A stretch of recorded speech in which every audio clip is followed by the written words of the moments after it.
What is up, you guys? It is your boy Toxic Boyo coming at you with another video game review, and today we're talking about Crash Bandicoot 4. It's about time.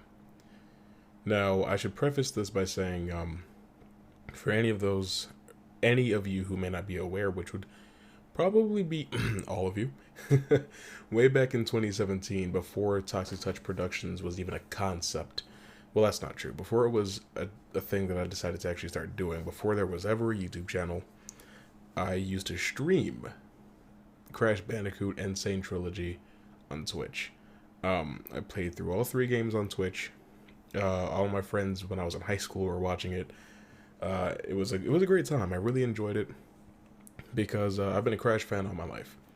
The first game I remember playing was Twinsanity, but I went back and I definitely played the original trilogy. I played Wrath of Cortex. I played Twinsanity. I obviously played Twinsanity. That was the first one I remember playing. I'm stupid. I didn't mean. I meant to say The Huge Adventure. I played Entranced. I didn't play Crash Purple, but I've played CTR, Nitro Kart, Tag Team. I've played just about every Crash game you can imagine, with a handful of exceptions, including Mind Over Mutant and Crash of the Titans. So I've been with the franchise through thick and thin.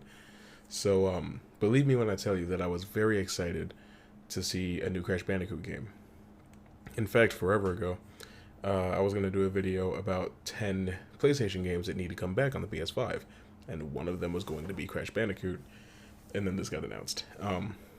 Don't exactly know what happened to that video file. I might have to re-record it. We'll see what happens though.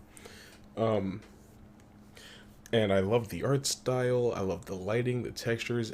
It obviously looked wildly different from the Insane Trilogy, and that was a bit of an issue for me at first because I thought the Insane Trilogy looked perfect.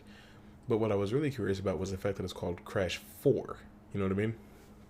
Because it's more like Crash 35, but we can forgive it. Say what you want about all the other games that came after Warped. It's clear that at a certain point the franchise got out of control. So if you're going to reboot it from any point in time, after Warped is probably a good idea, especially after the crazy success that was the Insane Trilogy. Now, all that stuff being considered, I have played what you could consider to be the worst Crash Bandicoot games ever made.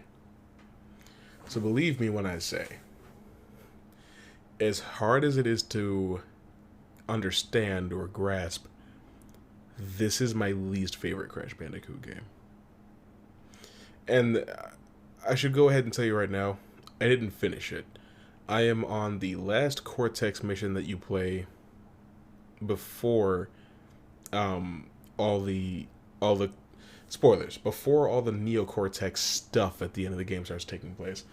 I was watching Caddy play it, and that's how I realized how close I am to the end of the game.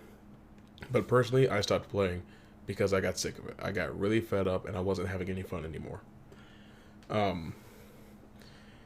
Now, I may be the only person that you see review this game and do so negatively, but you have to understand that considering how well versed I am in Crash Bandicoot, this isn't a problem of the game being hard. I've played hard Crash games, I'm not upset because the game was harder than the Insane Trilogy. That's not a problem for me.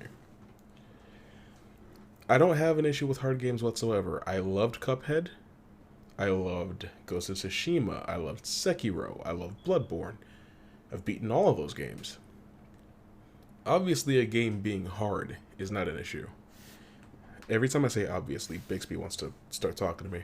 Anyway, clearly, the difficulty itself is not a problem. What is a problem is when it's not fun. Or if the game is engineered in a way where you have to be flawless in your execution of things, but the game is inconsistent and won't let you do those things. Both of those are a problem with Crash Bandicoot 4. Now, I'm not going to say that Crash Bandicoot 4 is a terrible game. I think it's a poor Crash Bandicoot game. if you watch Caddy, I'm sure if you're watching a Crash Bandicoot video, you know who Caddy Icarus is when I say Caddy.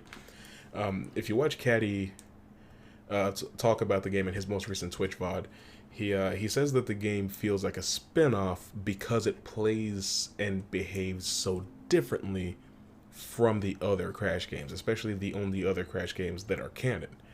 And I completely agree with that. This game operates like it's a completely separate beast. And that alone is not a problem. But the way that it does is. Now, Vicarious Visions, the same people that made the GBA games that I mentioned, Entranced, Big Adventure, Huge Adventure? Yeah, Huge Adventure. Stuff like that. They are the ones who did the Insane Trilogy. Crash 4 was handled by Toys for Bob. Toys for Bob did work on the Insane Trilogy, but they did not do most of the work. But they did handle the Switch port. But, there are two things that Toys for Bob is known for, mostly, at this point. The Spyro Reignited Trilogy, which a lot of people didn't like, for many, many reasons. I don't personally know. I was more of a Crash guy than a Spyro guy growing up. I didn't play a whole lot of Spyro, so I didn't play the Reignited Trilogy because I don't have that same connection to that character as I do to Crash Bandicoot. But that, as well as the Skylanders games. So, I felt like they might have been a little bit out of their depth completely making a Crash Bandicoot game from the ground up. And you could tell it was from the ground up because it didn't seem to use anything from the Insane Trilogy. No assets, no physics, no mechanics, no lighting, no textures. That's fine, but I feel like it ended up doing more harm than good in this instance. Now, I've done all this talking and I haven't talked about why the game is actually not my favorite. Let's do that, right? This isn't to say that nothing about Crash 4 is good. You know, there are some quality of life changes that were made for this game that are for the better. For instance, you can press L2 or LT if you're playing on Xbox, and it gives you a HUD, which tells you how many Wumpas you've collected so far, or what percentage of Wumpas. It tells you how many boxes you've broken, which gives you an indication of how many boxes there are in the stage. Well, it tells you how many boxes there are on the stage. It gives you an indication as to how long the stage is. And it tells you how many times you've died. All that stuff is very important for something that I'll get into later. Having the double jump right away is very helpful. Not having to unlock that. Not having to collect crystals when you're getting through the level. You can just get through the level. Like in the first Crash game, the existence of modern mode, which is actually pretty clutch because of how the game ends up treating you towards the end. In modern mode, you get unlimited lives, and every time you die, you just go back to the last checkpoint. Whereas in retro mode, it's like the original games. You have a set number of lives, and when you run out, that's game over. That's totally fine. I really enjoyed modern mode being a thing. Now, the other thing that I thought was really good was the different spin that you can do. Normally, if you're familiar with the Crash franchise, you know that when he spins, he's in like a tornado shape. And that's a problem when you're trying to spin like a box that's underneath TNT, because you'll just spin every box that Crash can reach. But in this game, that only happens if you're in motion. However, if you stand completely still and spin, he does like a waist level spin and will only break a box that's directly in front of him. So if there's a TNT crate or a nitro crate above the box you're trying to spin, he won't spin that box and you won't die. So that's pretty cool. I really like that. It's not consistent though. And that's a problem with a lot of the things in this game, is that it's not consistent. There are some things that they tried to do that would be helpful, like instead of just having the shadow underneath Crash when you jump, you have a yellow indicating ring that tells you exactly where you are in the air and where you're going to land. Or at least it would if the camera would back up a little bit in some situations. You know what I mean? There have been plenty of times when I was playing this game that because of a very specific spin that you get in the game, my indicator was not on the screen and I wasn't sure where I was supposed to land or if I could even land on the place that the game wanted me to land, because I couldn't see where I was about to land. That's a bit of a problem. You're moving so slowly and you're gradually falling, and the platform that you're supposed to land on is still way too far away, or at least it looks like it's too far away. Now, if you've been playing Crash Bandicoot for a long time, you know there's a huge problem with depth perception. You can almost never tell how far away from you something actually is. It could be 3 feet, it could be 30. It could be a pube hair or a football field. You don't know because for some reason, over the last 24 years, they just can't get depth perception right. Doesn't make a whole lot of sense to me. But I mean, it's what they do, you know? It's what they do. So there were a lot of times that I completely misjudged the distance of a jump and fell to my death. And you know, that happens sometimes. But it's just really annoying because of how this game wants you to approach it. Now, this only applies to Crash veterans or general completionists who want to 100% every game they play. If you are trying to 100% this game, you have to try harder than you've ever tried in your life. And let me explain what that means. There's a lot of new stuff in Crash Bandicoot 4. Instead of collecting a box gem for getting all the boxes, a gem for doing the death route, which you get to if you got to a certain point in the game without dying, you unlock an alternate route. You go through that route, you get a gem. Instead of those 2 gems plus the crystal for completing the game, like in Crash 2 and 3, there's 6 gems on your first run through the game, or first run through that level. I know I did say first. I'll get to that. You get 3 gems for collecting 80% of the Wumpa fruits in the level. You get a 4th gem for breaking every box in the level. You get a 5th gem for finding the hidden gem. Each stage has a hidden gem. And you get a 6th gem for getting through the stage without dying 3 or more times. Now, there's no point in playing the game on retro mode because of that last gem.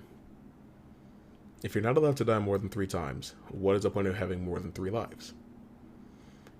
Because obviously, you get 100 Wumpa fruits, you get another life. And so you're going to be collecting Wumpa fruits regardless so that you can get that extra life. And now it's giving you incentive to collect as many Wumpa fruits as absolutely possible. Another quality of life change that's pretty good. Wumpas are magnetized to you. So if you break a box, you don't have to hang around for those Wumpas. They come straight to you. That's pretty cool. I find that really frustrating. Because here's another thing. There's a secret tape that you can unlock in a stage. If you get to a certain point in the stage without dying, you get a tape that is a flashback to 1996 before Crash and Coco ever escaped Cortex's lab. And it shows like experiments he went through, and it gives you a bit of extra Crash lore. Because we all want Crash lore. That's totally what we're all here for, right? But the thing about that secret tape is that it gets further and further into the stage, the farther the game goes on. Like, when you get towards the end of the game, the secret tape is at, like, the 95% mark, you know?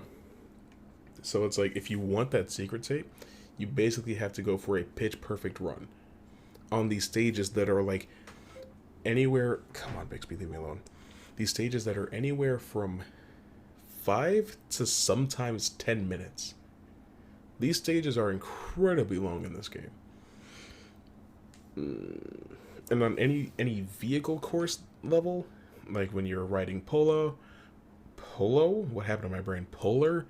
Or when you're on the jet board, they control so disgustingly that it's almost impossible to get all the boxes because, hey, if you don't boost on this ramp, you jump too low and you miss the box. If you boost on the ramp, you jump too high and you miss the box. And I've never felt like I was fighting with the physics of a Crash Bandicoot game more than I felt like I was in this. I don't understand. I don't know why it's like that. But the reason that the gems frustrate me is because you have to get all 6 gems on a stage to get a new costume. Why are there costumes in my Crash Bandicoot game? Activision, chill the hell out. Anyway, but at a certain point, you unlock the ability to play through stages inverted. There are many different types of inversion, but the level will always be backwards. Sometimes it'll be completely dark and you have to spin to light the way, or you have to unlock colors to see where you're going. Well, like, not unlock colors, but like splash color all over the stage to see where you're going. And you can get another 6 gems playing through it that way. Same criteria, the hidden gems are in a different spot, the box placement is different, but same criteria to get all 6 gems. At a certain point, you start having to get 9 gems to get the costumes. And I just can't help but wonder why. You know? Like, I don't understand the point of that. And there's what's called an insanely perfect relic in the game, where you have to go through the level, meet all the criteria to get all 6 gems, and get through the whole thing without dying, and collect the secret tape, and you get the insanely perfect relic. Now, the insanely perfect relic naturally is there so that you can. It's for experienced Crash players to have something else to work towards, obviously. It's that extra thing to push you to get. But when the secret tape ends up at the ass end of the level, if you're going for the secret tape, you might as well be going for the insanely perfect relic. Because think about it. You have to get all the way there without dying. Once. So you might as well just go ahead and try to find the hidden gem, get all the boxes, and get a bunch of the Wumpas while you're already at it. You know, like, I honestly don't see the point in setting it up like that. Also, some stages want to be dicks, and there's boxes where you see them and it almost feels like there's absolutely no way you can get to it. In the first stage, I was like, I'm going to get every box in this game that I can. I got 103 out of 104 boxes. I don't know where the last box is. I've played the level 9 times and never found that box. At a certain point, I gave up. I gave up on the gems entirely and started prioritizing just getting through the game. And I couldn't even do that because it got to the point where I wasn't having any fun anymore. One of the things about this game is you play as multiple characters. Not just Crash and Coco, you play as Tawna from a different dimension, as well as Dingo Dial from, I believe, that same dimension. You also end up playing as Neo Cortex at a certain point. They all have different playstyles, obviously, because they're very different characters. All of these different playstyles are interesting, but I don't like that sometimes you are required to play as them. I like the alternate scenarios where it's like, oh, what was Dingo doing while I was doing this? What was Tawna doing while I was doing this? I like that stuff, in concept at least. But I don't like having control yanked from me and being forced to play somebody else. It honestly feels like playing as Mary Jane or Miles Morales in the Spider-Man game from 2018. That may sound extreme. I don't care. That's how I felt. And right now, I'm the one reviewing this game. Now, I mentioned earlier that there's also, like, alternate scenarios that show you what a character was doing while you were playing the main stage. Those do exist, but for some reason, the game decides to stop that character's perspective at the halfway point and make you play the second half of the level that you just played as Crash or Coco. But the boxes are in a different spot this time. I don't care. Why am I stuck playing the second half of this level that I just played? I just played it. Now, boss fights in this game. Abysmal. You fight Engine, you fight Cortex twice, you fight Entropy, you fight some sort of Kraken creature, and as far as I remember, that's really it. No Tiny Tiger, no Komodo Bros, no Koala Kong, no Ripperoo, no Pinstripe Potoroo. Everyone's missing. They're just not there for some reason. And I know Pinstripe Potoroo and Koala Kong haven't been seen in a while, but where's Tiny? You know, where's Ripper? Like, the boss fights are just not good. Oh, you fight Embryo. I completely forgot he was in the fucking game. Now, as disappointing as that is, it's not as disappointing as the main thing about Crash 4, the masks. There are 4 masks in the game. I can't remember all of their names, but I do know Lanny Lowly because he's voiced by Richard Horvitz, the voice of Zim. I was very happy to hear Zim in the game.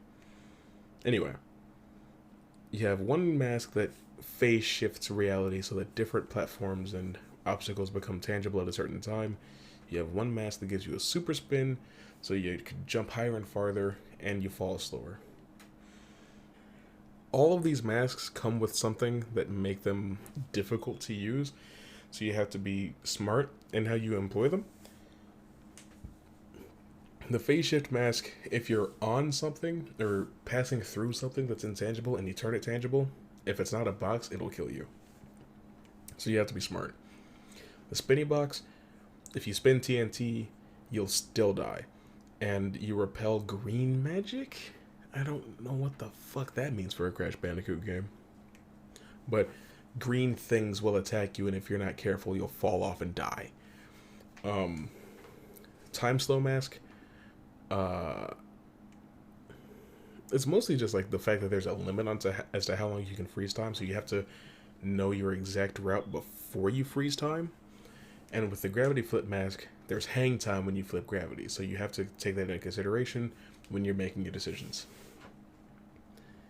These masks do vary up the gameplay, and I do appreciate that. But it's too much. I feel like Toys for Bob was very concerned that people who love Crash Bandicoot and the Crash Bandicoot gameplay needed more things to vary it up. Because Warped didn't have enough variety, the jet skis, the planes, the vehicle levels, the underwater levels, all that stuff, even the highway level. But all that stuff, not enough variety. No, we need to rope swing. We need to rail grind. We need to fucking... what's the other one? What's the last one that I'm thinking about? Whatever. I think that the rail grinding is very stupid, and I don't like the rope swinging either. There's a third thing that I can't think of what it is. But it feels like it's borrowing elements and aspects from other games, and it's doing them half as well. You know what I mean? Like, I legitimately think that the game is going for too much new all at once. And I would enjoy it, Oh, wall running. The wall running. Oh my god, the wall running. First of all, each of these new systems is inconsistent. Sometimes when you're rail grinding, you'll press jump. You'll smash the fuck out of jump, but you just won't jump. One of the problems is sometimes you have to go to the bottom of the rail to get like a box or to dodge an obstacle, and when you go back up to the top, Crash likes to hang on top of the rail for a little while. So there's time before you can actually start jumping. So if you need to jump over an obstacle or jump to get a crate, if you're not careful, you're going to fuck it up completely, and you won't get your jump. The wall running. Crash likes to just not go far enough to get to the next wall or something like that sometimes. I don't understand. I really don't get it. What I found out you're supposed to do is not hold the stick in the direction of where you're trying to jump to. That's very antithetical to what I know about video games and wall running, but I'll deal with it. It's whatever. But the rope swinging is the most frustrating thing because I have clipped through the rope so many goddamn times for no reason. Sometimes things in the game just happen for no reason. Speaking of things happening for no reason, the game's buggy as fuck. I have died for no reason. Like, I'm not touching anything hazardous. I'm just dead somehow. So, flashback tape, can't get it. I've gotten stuck in objects. I got stuck in a TNT crate one time. I got stuck in the air one time, and I was just walking on the air, and I couldn't get out. I don't understand. I've had many issues with the game's mechanics. So I don't understand whose idea adding all of this shit was, but it kept them from polishing the game to the point that it needed to be polished to before release. If the game had come out in December and they'd had time to iron out all of those problems, that would have been fine by me. But they didn't do that. So what you get is this inconsistent, not even fun by the halfway point, stupid platformer. And like the levels are so damn long. And it's not, and again, my problem isn't that the levels are hard. The game is legitimately the hardest Crash Bandicoot game ever made. That's not a problem for me. But when that difficulty isn't fun, if I'm playing your game and it's hard and it's not challenging, it's bullshit, I'm not gonna have any urge to go replay. Play it inverted, play it multiple times to get all the gems, try out all these different skins. No, I have no interest. I don't even have any interest in finishing your game the first time. Like, I don't. There's a level of challenge in the game, or like collector challenge, that is, from what I can understand, pretty much unattainable. Gerard the Completionist did not go for the purple developer time relics on the levels. Time trialing Crash Bandicoot has always been difficult, but when you're playing a game where you can't even rely on the system mechanics to work every time you need them to, there's no point in trying to time trial it, because you can't know that the game is going to work the same way every single time you do something. And if you don't have that trust in the game, you're not going to have exactly the biggest urge to go through and play it multiple times to get all of the things, unless you're a madman. Which I feel like a madman. I feel like the only person on the internet that doesn't like Crash Bandicoot. Well, I shouldn't say that. I love Crash Bandicoot. It's one of my favorite game series. But this game was really not doing it for me. It felt so much like... It felt like nobody at Toys for Bob ever said the word no. You know what I mean? Like, they kept adding in these new ideas and stuff, and they said yes to everything. I don't think the game makes itself fun enough for you as a person, as an individual, as a player, to want to keep subjecting yourself to what it has to offer. I don't think the reward is tangible enough. I don't think that the game is charming or appealing enough to make you want to go and replay each level, especially when you have to play as somebody that's not Crash. Playing as Tawna is fine. I don't much like playing as Cortex, and I really don't like playing as Dingo. Like, I'm sure you've seen that meme before, where it's like when you go replay your favorite game and you have to play that level, half of the game is that level. And I don't appreciate it. I just don't think that it's fun. You know? I'm sorry if I've spent all this time bitching about a game that you might have enjoyed, but I just didn't like it. You know? Sometimes I review a game that I don't like. I reviewed Dragon Ball Z Kakarot. Fucking hated that game. Reviewed Doom Eternal. Thought that was a very mixed bag. But, Crash Bandicoot 4, the only reason that I stuck with it as long as I did is because it was a birthday gift. If I had bought the game, I wouldn't have made it half as far as I did. By level 3, was not having any fucking fun with this game. So, I'm probably never going to play it again. It's going to sit on my shelf with all my other games. And, it will remain there for many, many years. As I eventually completely move on from the franchise. Because if Crash Bandicoot 5 is anything like this, I'm probably not going to like it. So, this happens every once in a while, you know? I don't like Halo as much as I used to. I don't like,